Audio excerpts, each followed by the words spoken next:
ఈటల రాజేందర్ గారు ఏ పార్టీ నుంచి పోటీ చేస్తానో చెప్పలేదు.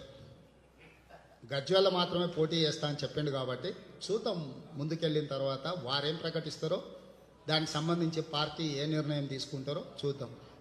ఒక్క మాట అయితే నేను చెప్పదలుచుకున్నాను, గజ్వేల్లో కేసీఆర్ను కాంగ్రెస్ పార్టీ అభ్యర్థి ఓడిస్తాడు.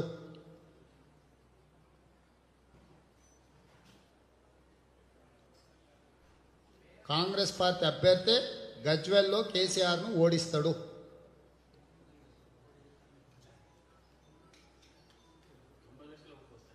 తొంభై లక్షలు తెలంగాణ రాష్ట్రంలో 90 లక్షల ఓట్లు సాధించి కాంగ్రెస్ పార్టీ ప్రభుత్వాన్ని ఏర్పాటు చేస్తుంది. ఈరోజు మాకు 42,000 మంది బూత్ ఎన్రోలర్స్ ఉన్నారు, 45 లక్షల సభ్యత్వం ఉంది. ఇక మేము తెచ్చుకోవాల్సింది 45 లక్షలే అదనంగా.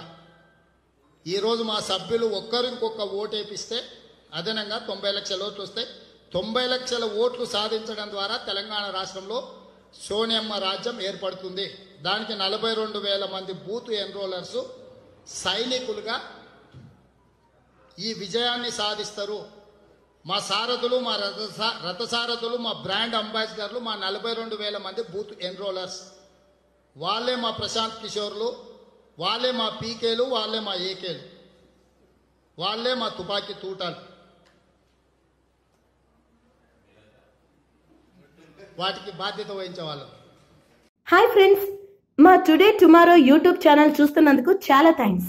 మరిన్ని లేటెస్ట్ వీడియోస్ కోసం వెంటనే సబ్స్క్రైబ్ చేయండి. అలాగే ఈ బెల్ ని కూడా రింగ్ చేసేయండి. మా నోటిఫికేషన్స్ అన్ని మీ మొబైల్లో వస్తాయి. అలాగే మా వీడియోస్ మీకు నచ్చితే లైక్ చేయండి, షేర్ చేయండి, నచ్చకపోతే కామెంట్ చేయండి.